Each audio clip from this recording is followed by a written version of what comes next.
Pernah kepikiran gak sih gimana caranya sebuah mesin bisa merasakan dunia di sekitarnya?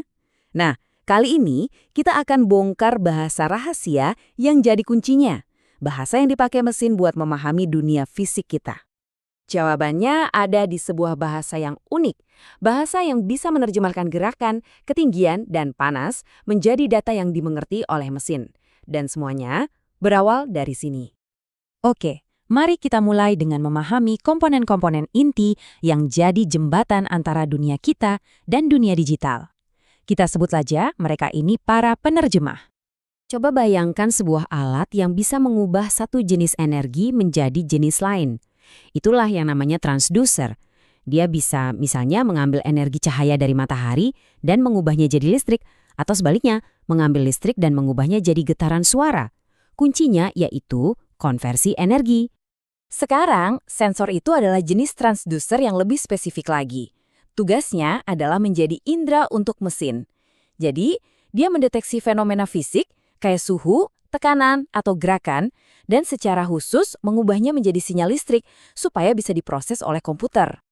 Jadi gampangnya gini, sama seperti kita punya mata, telinga, dan kulit untuk merasakan dunia, perangkat-perangkat pintar di sekitar kita itu punya sensor untuk melihat kondisi cahaya, mendengar suara, dan merasakan sentuhan atau gerakan. Tapi analogi doang kan nggak cukup ya untuk membangun teknologi secanggih ini. Para insinyur butuh sesuatu yang jauh lebih presisi, sebuah bahasa universal yang nggak ambigu. Nah, disinilah matematika masuk.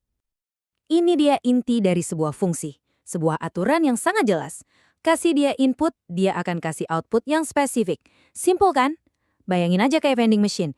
Kita masukin koin, itu input dari himpunan A, dan mesin yang ngeluarin minuman, itu output di himpunan B. Aturannya pasti. Nah, sekarang kita terapkan konsep tadi ke drone. S ini adalah sensor ketinggiannya. T adalah waktu, setiap momen saat drone terbang. Dan Z adalah ketinggian. Jadi, fungsi ini ngasih tahu kita dengan pasti bahwa pada waktu T tertentu, sensor S bakal ngasih data ketinggian Z. Inilah cara matematika menjadi cetak biru untuk teknologi nyata. Tentu saja, nggak semua sensor itu diciptakan sama. Sama kayak alat apapun, ada yang bagus, ada juga yang kurang bagus. Jadi, gimana caranya kita mengukur kinerjanya secara objektif? Kita bisa nilai kinerja sensor dalam dua skenario utama. Pertama, pas kondisinya tenang dan stabil, ini kita sebut karakteristik statis. Dan kedua, pas kondisinya lagi bergerak dan berubah cepat, yang kita sebut karakteristik dinamis. Nah, ini menarik banget. Anggap saja ini rapornya si sensor dalam kondisi stabil. Biar gampang, bayangin kita lagi main lempar panah.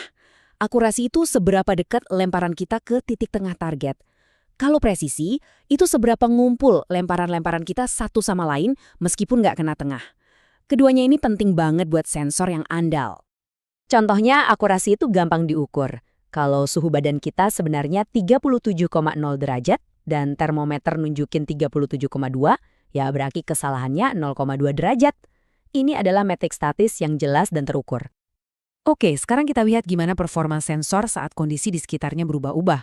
Seberapa cepat dia bisa bereaksi, ada jeda waktu nggak antara apa yang terjadi dan apa yang dia laporkan. Nah, inilah yang diukur oleh karakteristik dinamis. Ini dia salah satu tantangan terbesar di dunia sensor. Mengubah sinyal analog yang mulus dari dunia nyata menjadi data digital yang bentuknya kayak anak tangga, yang bisa dibaca komputer. Proses ini namanya kuantisasi. Coba perhatikan deh, ada celah kan di antara setiap anak tangganya? Disitulah informasi bisa hilang. Dan kehilangan informasi sekecil apapun, akibatnya bisa besar, misalnya drone jadi salah menilai ketinggiannya beberapa sentimeter. Sekarang kita sudah paham cara kerjanya dan cara mengukurnya. Mari kita lihat kenapa semua ini penting banget. Di mana saja sih kita bisa menemukan para penerjemah senyap ini? Jawabannya di mana-mana. Seringkali di tempat yang nggak kita duga. Di dalam tanah, di lahan pertanian untuk mengukur kelembapan, di dalam mesin mobil kita untuk memastikan semuanya lancar, bahkan di dalam kulkas pintar yang bisa pesan susu sendiri saat sudah habis. Kalau di industri, sensor ini memungkinkan otomatisasi yang luar biasa. Mesin seperti ini bisa memilah ribuan barang per jam tanpa lelah sama sekali, karena sensor memberinya kemampuan untuk melihat warna dan merasakan bentuk dengan presisi super. Dan jenisnya itu ada ribuan loh. Masing-masing disetel untuk tugas tertentu. Yang di kiri ini, sensor piezoelektrik. Dia menghasilkan listrik saat ditekan. Cocok banget untuk mendeteksi getaran di gitar listrik. Nah, yang di kanan, LVDT. Bisa mengukur pergeseran posisi yang super kecil, sampai 1/1000 mm. Ini membawa kita kembali ke titik awal. Dengan mendefinisikan sensor sebagai fungsi matematika yang jelas, para insinyur bisa menganalisis, mensimulasikan, dan memverifikasi seluruh sistem, bahkan sebelum satu baut pun dipasang. Ini bukan sihir, ini benar-benar matematika yang diterapkan. Dan kedepannya trennya adalah menghubungkan semua sensor ini. Bayangkan, sebuah kota di mana sensor di tempat sampah memberitahu kapan harus dikosongkan dan sensor di jalan raya bisa mengalihkan lalu lintas secara otomatis untuk menghindari macet. Itulah kekuatan Internet of Things. Jadi, inilah alur logisnya. Mulai dari energi fisik, diubah menjadi sinyal, lalu didefinisikan dengan matematika, diukur kinerjanya, dan akhirnya digunakan untuk membangun dunia yang lebih pintar dan responsif di sekitar kita. Ini akhirnya meninggalkan kita dengan satu pertanyaan besar. Saat kita sedang membangun cerminan digital dari dunia kita, bata demi bata, sensor demi sensor, masa depan seperti apa yang sebenarnya ingin kita ciptakan dengan semua ini?